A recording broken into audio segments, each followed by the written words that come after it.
Coming up next on Outlook, tackling the challenging issues facing schools across the Commonwealth, including a growing opioid addiction problem and the delicate diversity balance. We'll talk with a pair of area superintendents to get the latest on that story. And in the second half of the show, we're wondering, will a change of seasons mean that the threat of the Zika virus decreases? We're going to find out as we talk with a senior epidemiologist. And later in the show, artist Michael Nichols has opened a new exhibit at the Downing Museum. We'll find out more on Outlook next. Stay with us.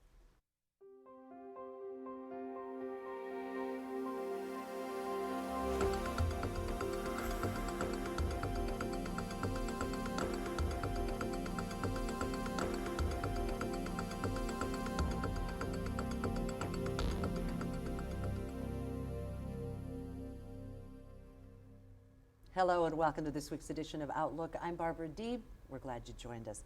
On the program today, we are going to meet with the regional senior epidemiologist about very real viral threats to the health of Kentuckians, from Zika to Ebola. We'll find out more about that. And rounding out the half hour, we're going to learn more about artist Michael Nichols and his upcoming exhibit at the Downing Museum.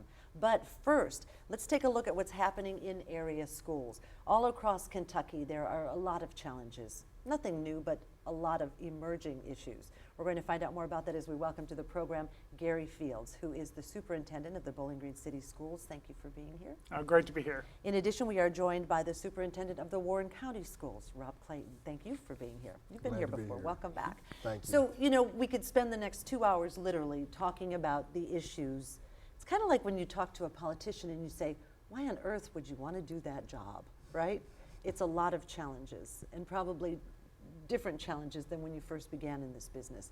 The most pressing that we are looking at right now is an issue with drug overdoses and treating those. Fill us in a little bit on certainly the city schools and then the county schools. How do we look in that big picture? Well, I think right now what we're looking at is, how do we address that issue as it comes to our area? I think we are fortunate that we have not seen the opioid epidemic hit our area maybe as hard as other parts of the state or other parts of the country. But now the state is working with school systems to provide generically Narcan to school districts to provide as an instant way to save the life of a student who might be experiencing an overdose. Now, Narcan is also known as naloxone. It's the, okay. Correct. And so we've both sent staff to training this week to hear more about it. We're working with our districts, our school boards to decide the best way to proceed. But ultimately, I know with Mr. Clayton, we want to provide a safe environment for our kids. So sure. If this is another thing that we can do to have available in our schools that will help kids and keep them safe, then I think both of us would be interested in doing that. Now, if I'm not mistaken, the training this week, you sent representatives. You sent the person who deals with the health issues in the district. That's correct. Yeah. We sent our district health coordinator, Holly McDaniel, to go and research the information, ask questions, and bring that information back to us as a district so then we can entertain what the possible next steps would be with an ultimate goal of ensuring the safety of all of our students and working with our local Board of Education. I think Gary would agree that the biggest challenge is not so much with the drugs themselves. Those are more the symptoms of what the real challenge is for our students, and that's really the mental health issues that often come along prior to the drug addiction. And so both districts want to not only be in a position to potentially save a student's life, but what can we do on the front end to ensure our kids are safe by hopefully encouraging them to make better decisions and to not mask mental health issues by participating in illegal drug activity. Turning to that kind of behavior. So this is a controversial issue. You know, a lot of people that I've spoken with out in the community, they have really mixed emotions about this naloxone and making it available in the schools. Because could it be then that we're saying it's okay to do drugs because if you overdose, guess what? We have the antidote right here. So what have you heard from your parents? You know, I've heard some of the mixed reaction. You know, is that are we waving a white flag and giving up? And I think what I would say is, you know, we've been asked as school districts and teachers in our schools to do so much more in the last couple decades of all the things that we provide for our kids, from family resource centers to providing kids with clothing and food and school supplies. And we have nurses in all of our buildings where we're providing healthcare services in our buildings for our kids. Giving advice to our parents, helping them find services in the community. So I think it's just a next step of, you know, how do we protect our kids? What's the best way we can protect our kids? And, you know, it comes pretty basic for me. If we can save the life of a student, you know, I wouldn't be able to sleep if I went home and said we had a drug overdose medicine that we could have given and we didn't. Because we felt like maybe we were given into the fight. But you know, our teachers, all of our staffs are on the front line every day trying to help kids make good decisions. And so we're not giving in any way, but we're just trying to find another way to keep them safe. You know, we talked earlier before we came into the studio about, you know, when you're in the trenches, as you say, on the front lines, it sounds like a war, doesn't it? But how do you, as a teacher, as an instructor, as a family resources person, how do you know if someone might be experiencing an overdose? You know, I mean, are there telltale signs that are taught? There are signs, there are symptoms, but you ask the million-dollar question. There's really no way to know for sure because we're not trained medical professionals. And even with our nurses in the schools, it still is a challenge. The great news about the Narcan is if it is administered when potentially not necessary, there's no serious side effects. Which was, I guess, a cause for concern. You know, if we gave it to a person who wasn't experiencing an overdose, would it be harmful? That's correct. And the answer is no. That's correct. Unfortunately, school officials now have had to really weigh in on the liability of many of the tasks that we undertake within a given school day. And certainly administering a drug is one that brings potential liability concerns. And really that was my first concern. Whether or not to house a drug to save a kid's life is really not a tough challenge for me in trying to figure out what's the best decision to be made. I really equate it more along the lines that we have AEDs in our schools, emergency light providers, if you will, that will save an individual if they're in the middle of a heart attack. And although I understand that can be a genetic situation for an individual, but the reality is we're talking about saving a life. And so that's why we owe it to our kids, to our community, to entertain the idea and then potentially bring it in as a part of a procedure to ensure safety for our students.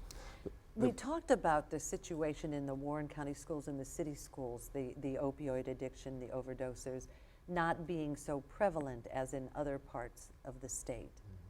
You concur? Oh, absolutely. I think it would be foolish, though, for us to think that it's not an issue in our community. And that's the thing I wanted to bring out. This is really not a school issue, as many things that kind of cross into our school doors each year. And as Gary mentioned earlier, we've become more and more responsible for more things to take care of our kids. It's a community issue, but we live in the type of community where we want our schools to step up and do everything that they can to take care of our kids. And to me, this is a logical next step, knowing that it is epidemic in many parts of our state. And could make its way here. So as it stands, the naloxone training has been done for the Bowling Green City and Warren County, and many school districts from throughout the state attended this. And looks like it's pretty cut and dry, but now you have to take it to your boards? Yeah, now, you know, both of us will discuss it with our boards, make sure that, you know, they understand, you know, the process, what's going on, what we're committing to. And so once we do that, you know, then we'll be ready to move forward with having it available in our schools. And so, you know, I think our board will, and Rob's board as well, will decide that it's best for kids, keeps kids safe, and that'll be an easy decision for them. Same, Warren County? I think so. It's been my experience that if it comes down to doing what's best for the kids, the board members are more than willing to make that decision. And step up. Let's talk about another emerging issue. You know, we have so many different cultures that we are attending to in the schools, which is beautiful, but it also presents certain challenges. What kinds of challenges do we see in the Bowling Green and Warren County districts as it relates to that?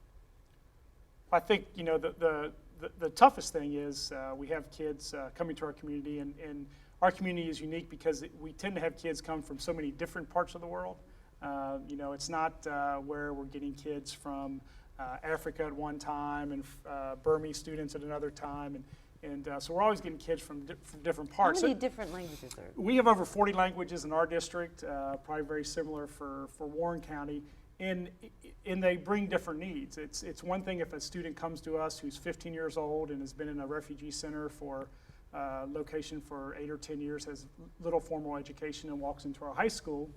You know, we're teaching them English and algebra and all the things that other high school kids have to learn. Or if it's a 5 or 6 year old that gets the benefit of going through our entire school system in all those years, because they do quickly acquire the language and have a lot of success. And what we find is, you know, that the students have much more success assimilating to our community than their parents do. Because we have them immersed in an English-speaking setting all day long. They embrace the opportunity of a world-class education, and they bring so much to our school district. But at the same time, I know both of us struggle with the expense of that.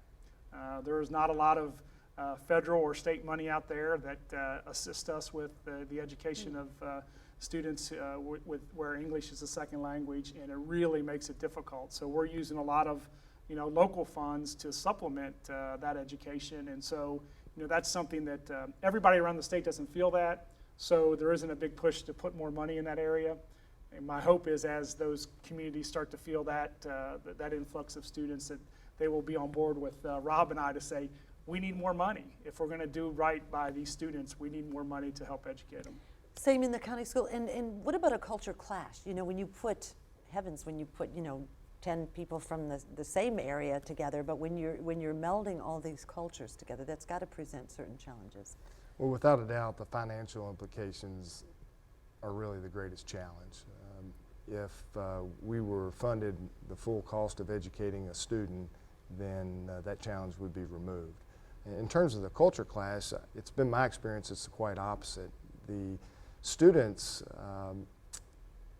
are more than willing to embrace students from another culture.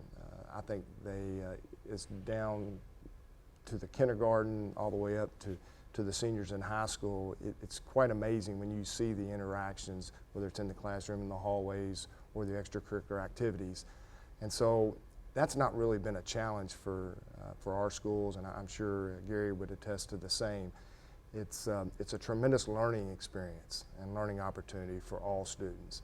And I think moving forward, it's going to be something that will make our community stronger, but what we have to ensure is that every one of those students, when they graduate, do have the same opportunities. And with that, you have to ensure that there's a certain level of skill set and understanding that they acquire in their time in our schools. And that's our biggest challenge, especially if it's a student that comes to us with no formal education and they're enrolling as a high school student. They're significantly far behind. I can only imagine if I was parachuted into another country tomorrow and asked to take their state assessment. I can assure you, I would not do very well. No, but lots of challenges. Promise you'll come back and we'll talk some more about some of these things. We've been talking with the Warren County School Superintendent Rob Clayton and Bowling Green City School Superintendent Gary Fields. Thanks to both of you. Outlook continues, and when we come back, is the Zika virus threat gone now that the weather's changing? We're going to find out as we talk with a senior epidemiologist when Outlook continues. Outlook continues here on WKU-PBS. We're glad you joined us. I'm your host, Barbara Deeb. On the show today, we're taking a look at what's happening in the state of Kentucky. We've got a high incidence of opioid overdoses, and as a result, the schools and other areas across the Commonwealth are looking to an antidote and making it readily available. In the first part of the show, we talked with some area superintendents about the plans for schools in our area. But right now, we are joined by Sri Seshadri, who is the Senior Regional Epidemiologist with the Barren River District Health Department. Thanks for being here. Thank you for inviting me here. So we talked about it being an issue in the schools, but certainly we would be naive to say it's not an issue in a community. Sure, it definitely is an issue in the community. In fact, with the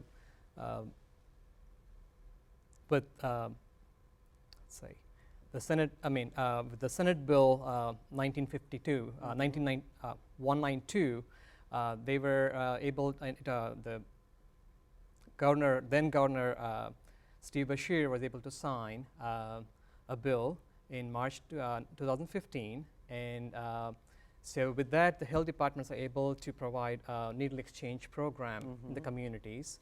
Warren County is one of the 19 programs across the state to provide needle exchange programs. We are fortunate that we have that. We have had it in the past 4 to 5 weeks now, and we hope the public would utilize the services to reduce or minimize the spread of infections. Well, let's talk about that a minute, because I'm visualizing, okay, a needle exchange program, and you visualize the little plastic thing where they're going to come in and just dispose of. How big an issue is this? Are we looking at, we have a lot of people who are taking advantage of this in the Barren River District Health area? Right now, no. We hope they will. It's an anonymous program. Okay. People can come, they don't have to disclose who they are. The program is offered at the health department on 1109 State Street in Bowling Green on Thursdays between noon to 4 o'clock. So if you show up at the health department on a Thursday between noon and 4 o'clock, you just can kind of go in there and say, I'm here for the needle exchange, but they don't have to give you a name or anything like that? No, okay. It's anonymous. There's minimal amount of information that's asked from the client, and all that they have to do is show up, give their dirty needles, and get clean needles. Now this issue, as with the naloxone, the antidote for heroin and opioid overdoses, it's controversial. Not everyone agrees that this is such a good idea, but as you say, it is now state law. Yeah, going through the process was we have spent almost a year to get where we are right now. Our Health Department Director, Mr. Cheney, had to go through our Board of Health for approval, and then we had to go to the city and county governments for their approval before the program could be in place. Wow. So there's a lot, like you just said, there's a lot of people have different opinions. Some people want it, some people feel that it may be to enable people to use drugs. I think what we are trying to do is to make sure that we minimize the spread of infections. For example, HIV, hepatitis B, hepatitis C. And also, if you think of the complications from people using other people's needles, is also, you can think of endocarditis, infective endocarditis, which is an issue, or abscesses. You've seen people with who use injection drug users have a lot of abscesses where they've used those needles. So the hope is to minimize the spread of infections and also reduce these abscesses and other secondary health issues from it. Interesting. Now, Zika, we promoted your appearance today to talk about Zika. That is just one of many issues that we have to deal with from a health standpoint in a community. And so with the change of the season and cooler weather, does the threat go away? Could. I think the main thing which we're looking here is we got two aspects of it. Number one, with Zika, we've heard of some Zika situations in Florida. Right now, the Centers for Disease Control and Prevention is unable to predict how much of it will spread across the continental United States. So we're not sure if we're going to have cases here. I think we have about 25 lab-confirmed cases of Zika infection in our state. Thank God we don't have any cases, lab-confirmed cases in our district. Doesn't mean to say we won't have cases. All the cases that we have right now in Kentucky is travel related. So that means people have traveled to areas where there's an outbreak of Zika going on. They got infected there, they got a mosquito bite, and then they came back here and they presented with signs and symptoms of Zika. So most of the cases that we are seeing, except for in Florida, are all travel related, or it's sexually transmitted from the partner or the person who has traveled overseas, Zika affected areas, and they come back and they were infected and they spread it on to their loved ones. Just before we let you get away, what advice would you have for someone to be smart to be a better steward of your health in this environment?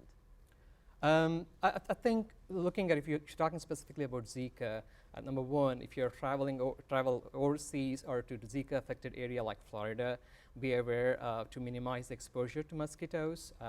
And especially pregnant women, we recommend them not to travel to areas where there's ongoing Zika outbreaks because of the complications of, like microcephaly and other birth defects that the infants could have later on in life. Okay. Well, you promise you'll come back and we'll talk some more? Sure. When we have more time. We've been talking with the Senior Regional Epidemiologist with the Barren River District Health Department, Sri Seshadri. And when we come back, artist Michael Nichols has an exhibit underway at the Downing Museum. We'll give you the details right after this. Outlook continues. And we are so fortunate to live in these parts and to have access to an amazing cultural opportunity. It's called the Downing Museum. And if you haven't been there, then I would strongly advise that you make a trip. It's free and open to the public, and right now, artist Michael Nichols has an exhibit underway. We're going to find out more about that as we welcome to the program Interim Director of the Museum, Jack Lesseur. Thanks for being here. Oh, my pleasure. Again, now I am a huge Joe Downing fan. He's an amazing artist, and this museum is really a jewel. It's a jewel. What would you say to someone who's never been there before?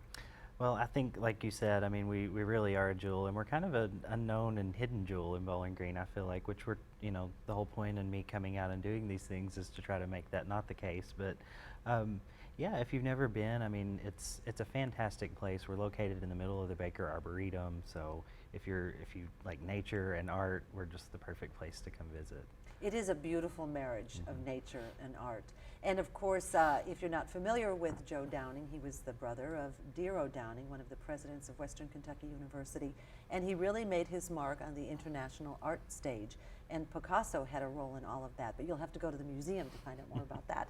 But since it's been open to the public, which has been approximately how long now? We've been open for about 2 years now. Okay. So.